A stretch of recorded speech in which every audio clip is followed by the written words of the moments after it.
China es enorme, enorme, el tipo de enorme que es difícil de comprender. A partir de la década de 1950, su población se disparó desde un ya respetable 5%, 100 millones a casi el triple de eso hoy, lo que la hace más grande que toda América del Norte, Australia y Europa juntas. Su crecimiento económico constante lo ha convertido en una de las grandes potencias mundiales.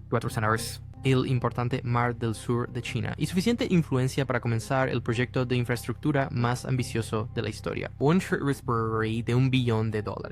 Puertos, oleoductos y ferrocarriles a través de 65 países. Pero nada de esto era inevitable. Mientras China se industrializaba rápidamente y con fuerza, enfrentaba enormes hambrunas y escasez de viviendas. Su economía necesitaba tiempo para desarrollarse y el mundo temía profundamente la sobrepoblación. La respuesta de China fue la famosa política de un solo hijo, que limitaba a las familias chinas a un solo hijo, con algunas excepciones. Para hacer cumplir la ley, las mujeres fueron esterilizadas a la fuerza y multadas por tener demasiados hijos. Alfred Bermsdorf funcionó, o algo así. Los historiadores dudan que haya prevenido los 400 millones de nacimientos que el gobierno afirmó. La tasa de fertilidad total de China, el número promedio de hijos que una mujer tendrá en su vida, ha caído hasta 1.6, 6 bastante por debajo del 2 con uno necesario para mantener su tamaño. Simplemente no hay suficientes niños, y en pocos años China comenzará a disminuir.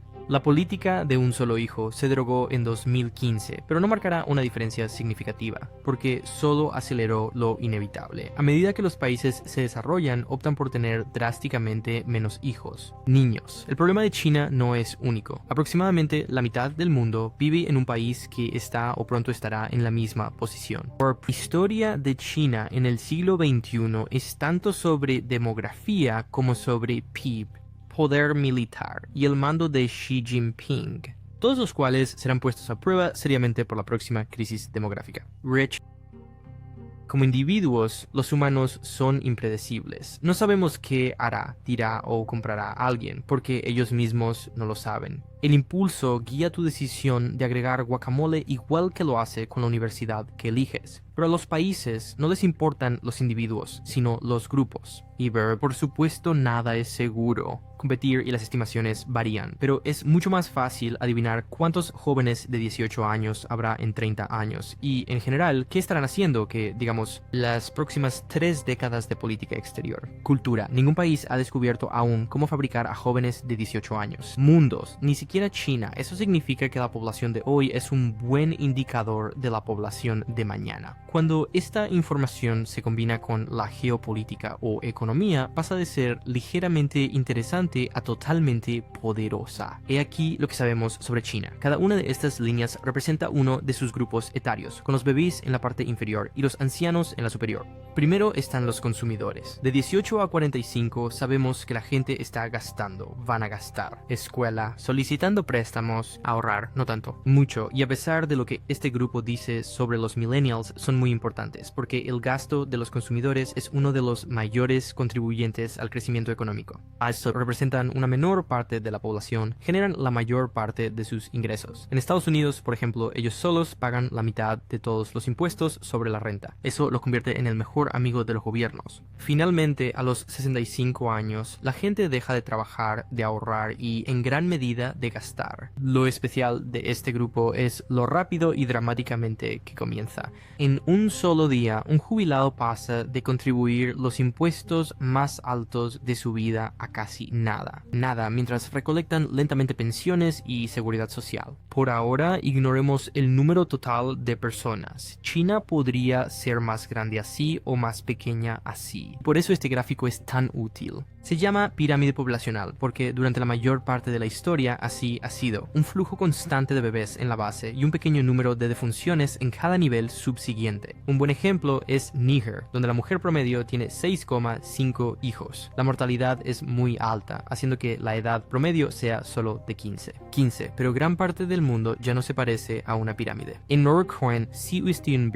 como Peidki, año. El primero actualmente está en sus años de mayor gasto, el segundo justo en el auge de sus años de altos ingresos y contribuciones fiscales elevadas. Años. No es de extrañar que China esté viendo un enorme crecimiento económico, pero eso es lo que hace que una crisis demográfica sea tan fea. Ocurre muy despacio y luego todo, recuerda, este enorme grupo de trabajadores pronto y de manera bastante repentina se jubilará mientras comienzan a esperar que lleguen los cheques. Pero el grupo responsable de redactar esos cheques, o al menos de financiarlos, es cada vez más pequeño, menor. El problema no es solo financiero. Un solo hijo ahora debe cuidar a 2 padres y 4.000. Las Naciones Unidas esperan que la tasa de dependencia de China, el número de personas no laborales comparado con personas en edad de trabajar, y aumentar aproximadamente al mismo ritmo que Japón, cuya población comenzó a disminuir en 2011 y ahora vende más pañales para adultos que para bebés. Para el año 2050, China podría tener más jubilados que toda Alemania, Japón, Francia y Gran Bretaña juntas. Peor, la política de un solo hijo, combinada con una preferencia cultural por varones, ha creado un desequilibrio de género masivo. Equilibrio. Como resultado, es probable que para el 2030, un cuarto de los hombres chinos en sus 30s nunca se hayan casado. Como mínimo, una abundancia de jóvenes olvidados causará cierta ansiedad social, o posiblemente, como algunos expertos sugieren, un conflicto serio. Suena mucho a la trama de una película, quizá Sin País para jóvenes. Por supuesto, China es consciente del problema,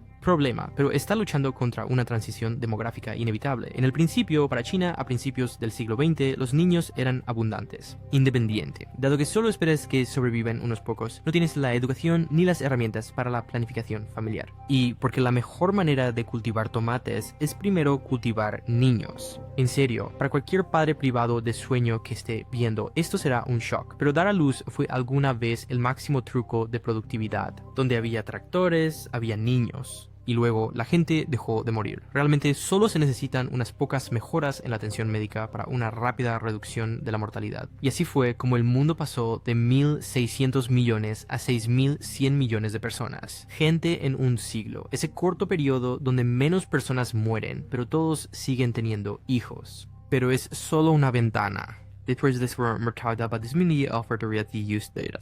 Terry Severstash da Proshow. Al buscar los trabajadores rurales empleo en la ciudad, los niños se convierten menos en una utilidad y más en una responsabilidad. El tipo que grita, llora y genera deudas de préstamos estudiantiles. Deuda. El dicho dice, el mejor anticonceptivo es el desarrollo económico. El hecho de que países como China, Estados Unidos, Italia y Alemania tengan este problema en realidad es algo bueno. Señal. La baja fertilidad peligrosamente baja es en realidad un efecto secundario de muchas cosas buenas. Cosas, mayor educación, oportunidades para las mujeres y atención médica. Es un problema de prioridad. High submariners de compensaro den. Aumentar la productividad, los impuestos, la inmigración o la fertilidad. Pero es difícil encontrar una solución que no traiga sus propios problemas.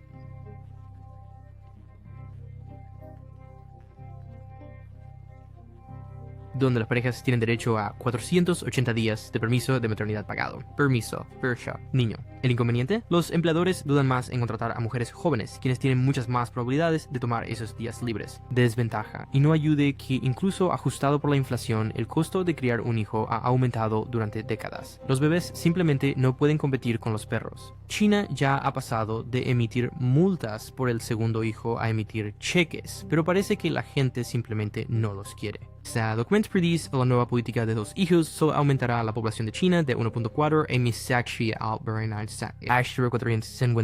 2029, debido a que el tamaño ideal de la familia de una persona está en gran medida determinado por el suyo propio. 2 generaciones de chinos ahora ven a un niño como la norma. Además, los jóvenes están presionados a trabajar más tiempo y más duro para mantenerse al ritmo del cambio. También sigue con el aumento de los impuestos necesarios para apoyar a la población mayor. Nada de esto significa que China no pueda encontrar una solución. De hecho, tiene algunas cosas a su favor. A medida que la gente se muda a la ciudad, se convertían en mayores contribuyentes a la economía. Los jóvenes trabajadores de hoy están mucho mejor educados que aquellos a los que reemplazaron. Colocación: 11 años de escolaridad en comparación con solo 6. También está la mayor tendencia hacia una economía basada en la automatización que no depende de un gran número de trabajadores.